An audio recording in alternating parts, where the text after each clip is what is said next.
Hello, this is Pastor Phillips again of the Abundant Harvest Church in Kansas City, Kansas. And if you are hearing this and seeing this today, and you're a mother, I want to wish you a great Mother's Day if you're seeing this on Mother's Day. Because this message is going out especially to mothers, but believe me, the message is good all year long. Let me read to you a couple of verses of scripture, one of them from the very last verse in Exodus chapter 1. So Pharaoh commanded all his people, saying, Every son who is born you shall cast into the water, and every daughter you shall save alive. Then we pick it up at verse 1 through 3 of chapter 2. And a man of the house of Levi went and took a wife of a daughter of Levi. So the woman conceived and bare a son. And when she saw that he was a beautiful child, she hid him 3 months. But when she could no longer hide him, she took an ark of bulrushes for him, daubed it with asphalt and pitch, put the child in it, and laid it in the reeds by the river bank. I'm aware, probably not nearly as aware as the mothers who may see this, but I know mothers have responsibility, and especially, I'm going to say, in the last few weeks, responsibilities that are pressure-packed. Medical research is showing that stress is certainly a major cause of much illness in America. However, I would challenge anyone today to name a vocation, a position, a responsibility that is more stressful than that of motherhood. Now, what it comes down to really is this. Most of you mothers today, if you'd be honest, you would admit that sometime you just live day by day by day with a feeling that sometime life's about to overtake me. I could just very easily become overwhelmed. Yes, you wanted children and you love them dearly. But with things the way they are today in our culture, the pressures are mounting up and you wonder, what are the answers to all of this? Well, let me say this. The answers are not simple. But it's always good to begin, I would say, with a role model or perhaps role models. So where do we find a mother anywhere who met the challenges of her day and who stood up under all the stress and pressure of her day?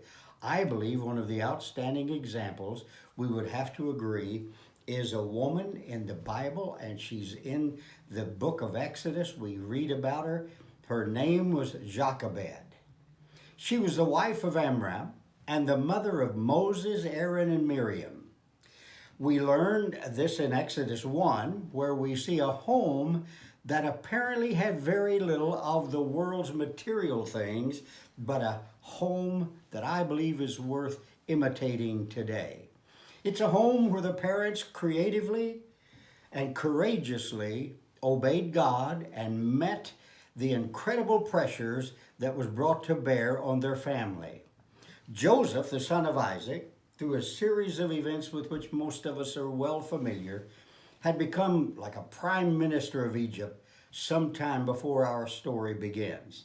And ultimately, all 70 of his family members had migrated to Canaan, or from Canaan to Egypt, and there they multiplied themselves many times.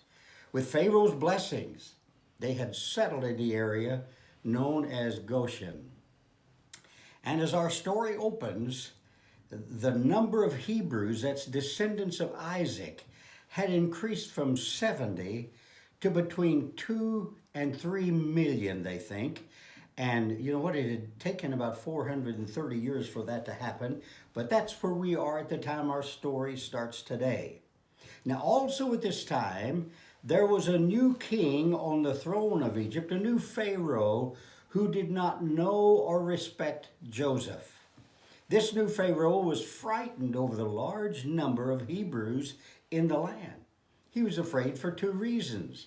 First of all, he was afraid that they just might rebel, and if they did rebel, They could do a lot of damage just because of the numbers. They could just take over Egypt.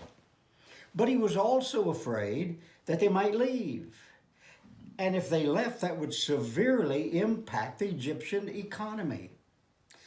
Well, therefore, he didn't want them to stay because they were too numerous.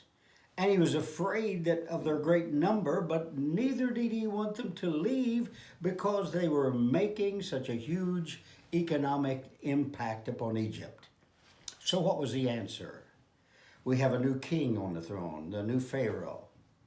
So he had to come up with the answer. This evil Pharaoh decided the answer was to slow down the population explosion that was happening among the Hebrews. And the way he decided to do that, first of all, he said, we're going to work them so hard that they will stop multiplying. Well, in Exodus chapter 1, verses 11 through 17, we learned that this plan did not produce the desired result. And so this new Pharaoh came up with a second plan. And that plan was to order the Jewish midwives to kill all the male Hebrew babies when they were born. Well, in verses 18 to 21 of chapter 1, we learn that this second phase of Pharaoh's strategy didn't work either. For the Hebrew midwives did not kill the Hebrew babies.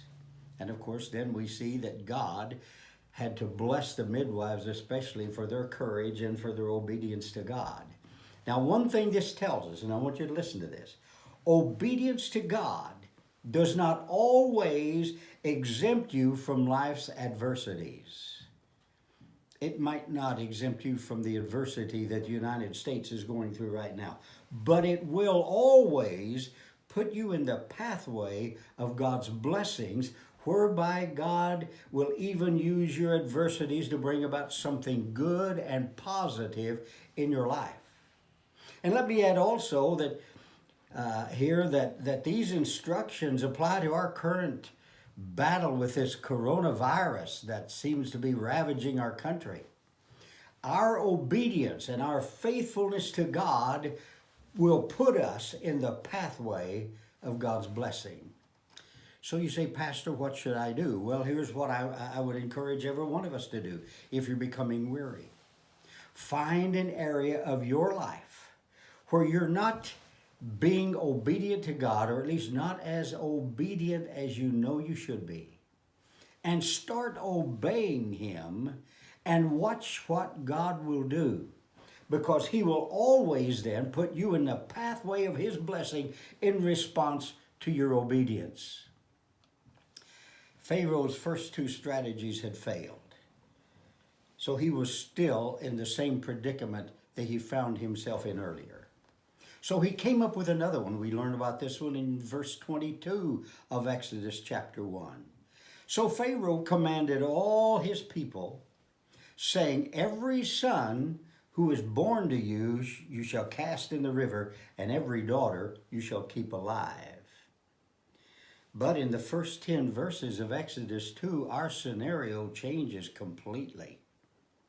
We're never really given too many details about how this plan worked.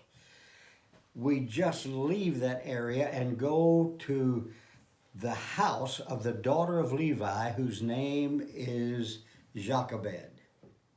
Jochebed gave birth to a son, and she named him Moses. And when she saw that he was a beautiful child, she hid him for 3 months. Now, the King James Version says he was a goodly child, which means pleasant or beautiful or cheerful or special. And I can tell you this, that when every one of my children were born, I saw immediately that they were special and they were beautiful. And I still think so today, and I'm totally unprejudiced when I say that. But I can assume under these circumstances that it was a great danger to be hiding a male child. Somehow she was able to do this for 90 days. And during that time, she came up with what must have seemed like an outlandish plan. And although we're not told, I feel confident that Her husband Amram was part of the planning. So she gathered some reeds. She fashioned them into a little basket for the baby, daubed it inside and outside with asphalt and pitch. And I can imagine that during this time, Jochebed is watching Pharaoh's daughter. She comes down to the river to bathe, and she brings servants with her. What time of the day does she come? How long does she stay? What part of the river does she get into? How is the river flowing at that time? I really think Jochebed was making notes and keeping all of this to herself. And then on the day that she'd chosen, she placed the basket with the baby in it in the river where she was certain the princess would find it. Then she watched from a distance. Think of this. And while the princess is bathing, Moses cried. And the princess said to one of her servants, "Go see what that is." The slave girl brought back the basket, pulled the covering back, and they saw that beautiful or special baby. I have a feeling that this princess was immediately ready to rescue that child from the water and take him into her own home as her own child. But while this princess was mulling over and considering her next move, because that involved a lot of things, Miriam, Moses' sister, came out right on cue, doing just what her mother said. And also, just like the creative mother had planned, Miriam said, "Would you like for me to go and get one of the Hebrew women to nurse the baby for you?" And the princess said, "Wow, what a great idea. I'm glad you thought of that." So Miriam went to get a Hebrew woman to take care of this baby, and guess who she got? Jochebed, the baby's mother. So Jochebed came down to the water, and the agreement was made that she would care for this child, and the princess was even going to pay her wages. Is that an incredible story or what? It's almost unbelievable. Think of this now. Pharaoh had ordered that all the male babies be thrown into the river. So that's exactly what Jochebed did. She threw her baby into the river, but first she put him in a basket that she had fashioned and made sure that it was not going to sink. And when she did all of that, then God arranged for this baby to be raised in Pharaoh's own household.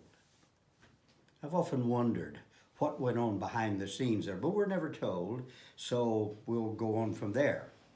There is no greater and more opportune time for you moms to train up your children in the way they should go than during what we call the preschool years. Just think of how creative and how courageous she was, and how a mother of faith believed that God could do something that would otherwise be impossible. But you know, God can give us some creative ideas. He has made us in such a way that He blesses us with some creativity. Just think of how creative and how courageous Jochebed was, and how a mother of faith believed that God could do something, as I said, that was otherwise impossible. Faith, courage, and creativity. It seems as though Jochebed and Amram had it all. And to those mothers who are raising children, let me say, above all, trust in the Lord. And look for creative ways to be courageously obedient to God in raising your children. When we know what the will of the Lord is, it helps us pray with greater assurance that He will make a way for us to creatively and obediently do what is right. And our God never forsakes us, even when everyone else might. He is able to bring you through a tough time, and He's able to do it even while you are really suffering and going through that tough time. He will bring you through with His grace, and He'll bring you through with His power, and He will bless you. Mothers, let me assure you that our God can still do anything, and He is bigger than any trial in your life. And I know there are millions of people in the United States who do not believe this right now. But God is so much bigger than this coronavirus that we need to get our eyes on Him instead of it. So let me challenge you to face the future with faith that says God is able. Let me challenge you to look for creative ways to be obedient to God, to look for creative ways to be the kind of godly mother that God wants you to be. Just the other day, I saw a breakdown of what our government has estimated to be the cost of raising a child. And the government recently calculated the cost of raising a child from birth to age 18, and it came up with a figure of $160,140. And that doesn't even include college tuition. For those with kids, that figure leads to wild fantasies about all the money we could have banked if it was not for little Johnny or little Susie. For others, that number might confirm the decision to remain childless. But I want to break this down for you and show you that's not such a big figure. First of all, if you break it down, it doesn't look so bad. It translates to $8,896.66 a year. And I want you to remember all of these. I'm going to give you a test at the end. That's $741.38 a month, or $171.08 a week. That's a mere $24.44 a day, just over $1 an hour. Still, you might think the best financial advice says not to have children if you want to be rich. But I want to tell you something. That's exactly opposite of the truth. So if you have a child or two and they're in that age, we've had several children and they've grown out of that age, but if it's going to cost you $160,140 to raise that child, what are you going to get for it? Well, there's a number of things. It's a long list, and I'm going to give some of them to you. First of all, you get naming rights. First, middle, and last. You get to decide. Then you get giggles every night at story time, at bedtime. And I'll tell you something else. You'll get more love than your heart can hold. Someone called them butterfly kisses and Velcro hugs. Oh yeah, lots and lots of them. Endless wonder over a rock or an ant or clouds or warm cookies. Just more imagination than you probably had when you were a child. And then there's always that hand to hold on to it. It might be covered with jam or mud, but it's a hand you get to hold on to. A partner for blowing bubbles, flying kites, building sandcastles, and skipping down the sidewalk in pouring rain. Someone to laugh yourself silly with, no matter what the boss said or how your stocks performed that day. I want to tell you, I've just given you a wealth that you receive when you have a child. But I'm not through. You get to finger paint, you get to carve pumpkins, play hide and seek, catch lightning bugs, and never stop believing in Santa Claus. You have an excuse to keep reading The Adventures of Piglet and Pooh, or whatever other childhood story you want to read. You get to watch Saturday morning cartoons. You get to go to Disney movies and wishing on stars. You get to frame rainbows and hearts and flowers under refrigerator magnets. And you get to collect spray-painted noodle wreaths for Christmas, handprints set in clay for Mother's Day, and cards with backward letters for Father's Day. I'm not through yet. The list goes on. You get to be a hero just for retrieving a Frisbee off the garage roof, taking the trainee wheels off the bike, removing a splinter, filling the wading pool, and coaching a baseball team that never wins a game but always gets treated to ice cream regardless. You get a front row seat to witness the history of the first step, the first word, the first bra, the first date, and the first time behind the wheel, scary though it may be. You get to be immortal. You get another branch added to your family tree, and if you're lucky, a long list of limbs in your obituary called grandchildren. And here's something else. You get an education in psychology, nursing, criminal justice, communications, and human sexuality that no college can match. So it's not that bad, is it? In the eyes of a child, in the eyes of a little child, you rank right up there with God. You have all the power to heal a boo-boo, scare away the monsters under the bed at night, patch a broken heart, police a slumber party, ground them forever, and love them without limits, so that one day they will, like you, love without counting the cost. Enjoy your kids and your grandkids. You say, well, Jochebed had Moses for only about 5 years. What could she have done with him for just 5 years? Well, I want you to listen to the words of the writer to the Hebrews. He penned this in chapter 11, verses 23 to 29, and it gives us some insight to some of the accomplishments of faith in Moses' life that had been instilled in him during those formative years, from birth to probably age 5. Listen to these verses, Hebrews 11, 23 to 29. By faith, Moses, when he was born, was hid 3 months of his parents, afraid of the king's commandment.